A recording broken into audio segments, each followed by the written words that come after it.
Die evangelie volgens Johannes hoofstuk 19. Toe het Pilatus Jesus geneem en hom laat gesel. Die soldate het 'n kroon van doringtakkies gevleg en dit op sy kop gesit. Hulle het ook 'n purperrooi mantel vir hom omgehang en na hom gegaan en aangehou sê, "Gegroet koning van die Jode," en hulle het hom herhaaldelik geklap. Pilatus het weer uitgekom na buite en vir hulle gesê, "Kyk, ek bring hom vir julle na buite, sodat julle kan weet dat ek geen skuld in hom vind nie." Jesus het uitgekom na buite met die doringkroon op sy kop en met die purperrooi mantel om. Pilatus sê toe vir hulle, "Kyk, die mens." Toe die leierpriesters en die tempelwagte hom sien, het hulle geskreeu, "Kruisig, kruisig." Pilatus het vir hulle gesê, "Vat julle hom en kruisig hom, want ek vind geen skuld in hom nie."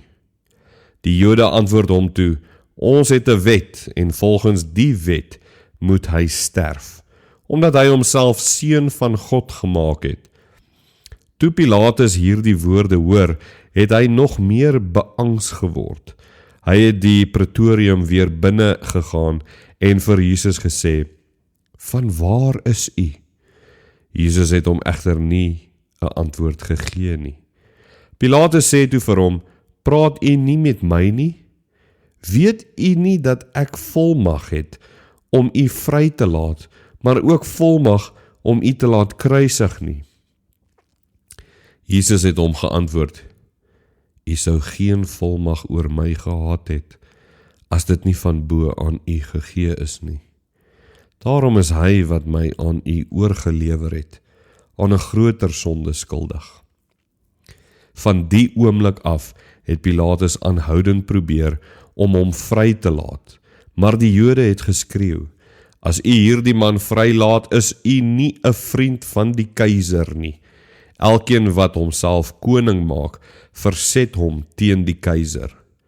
Toe Pilatus hierdie woorde hoor, het hy Jesus na buite gebring en op die regbank gaan sit, op die plek wat klipplaveisel genoem word, in Hebreëus Gabata. Dit was die voorbereidingsdag vir die Pasga. Ongeveer die 6de uur, toe sê Pilatus vir die Jode, "Kyk, daar is julle koning." Hulle het egter geskreeu, "Weg, weg met hom, kruisig hom." Pilatus sê vir hulle, "Moet ek julle koning kruisig?" Die leierpriesters het geantwoord, "Ons het nie 'n koning nie, slegs die keiser." Toe lewer hy hom aan hulle uit om gekruisig te word, en hulle het Jesus weggelei. Jesus het self die kruis gedra en het uitgegaan na die sogenaamde kopbeenplek, in Hebreëus Golgotha genoem. Daar het hulle hom gekruisig en saam met hom 2 ander, een aan elke kant, met Jesus in die middel. Pilatus het ook 'n kennisgewing laat skryf en dit aan die kruis vasgeheg. Daarop het geskryf gestaan, "Jesus, die Nasarener, die koning van die Jode." Baie van die Jode het hierdie kennisgewing gelees, omdat die plek waar Jesus gekruisig is, naby die stad geleë was. Dit was geskryf in Hebreëus, Latyn en Grieks. Die leierpriesters van die Jode sê toe vir Pilatus, "Moenie skryf die koning van die Jode nie, maar dat daardie man gesê het, ek is koning van die Jode." Pilatus het geantwoord, "Wat ek geskryf het, het ek geskryf." Toe die soldate Jesus gekruisig het, het hulle sy boekleed geneem en dit in 4 dele verdeel, vir elke soldaat 'n deel, en so ook sy onderkleed. Maar die onderkleed was naadloos, van bo tot onder aaneengeweef. Hulle sê toe vir mekaar, "Laat ons dit nie skeur nie, maar loot wie dit moet kry, sodat die skrif vervul sou word wat sê, hulle het my boklere onder mekaar gedeel en oor my klere het hulle die lot gewerp." Dit is wat die soldate toe gedoen het.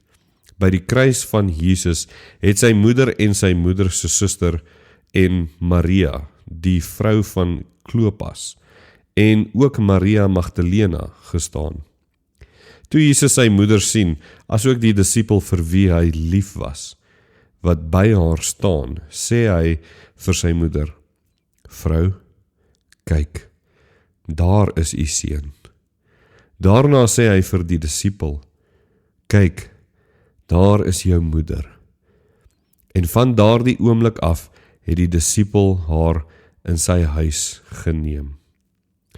Hierna het Jesus, omdat hy geweet het dat alles reeds volbring is, en sodat die skrif vervul sou word, gesê, ek is dors. Daar het 'n kruik vol suurwyn gestaan. Hulle sit toe 'n spons vol suurwyn op 'n marjolyntak en bring dit na sy mond. Toe Jesus die suurwyn geneem het, sê hy, dit is volbring. En hy het sy kop vooroor gebuig en sy gees oorgegee. Aangesien dit die voorbereidingsdag was, en sodat die liggame nie aan die kruis sou bly op die Sabbat nie, want daardie Sabbat was 'n belangrike dag, het die Jode vir Pilatus gevra dat die bene gebreek en die liggame verwyder moet word.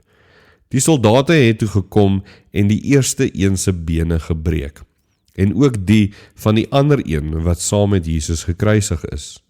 Maar toe hulle by Jesus kom en sien dat hy reeds dood was, het hulle nie sy bene gebreek nie. Een van die soldate het egter met 'n spies in Jesus se sy gesteek, en onmiddellik het daar bloed en water uitgekom. Hy wat dit gesien het, het daarvan getuig, en sy getuienis is waar. Hy weet dat hy die waarheid praat, sodat ook julle tot geloof kan kom. Want hierdie dinge het plaasgevind sodat die skrif vervul sou word. Geen been van hom sal gebreek word nie. En 'n ander skrifdeel sê weer, hulle sal hom sien vir wie hulle deurboor het. Hierna het Josef van Arimatea, wat uit vrees vir die Jode in die geheim 'n disipel van Jesus was, Pilatus gaan vra of hy die liggaam van Jesus mag wegneem. Pilatus het dit toegestaan. Josef het toegegaan en sy liggaam weggeneem.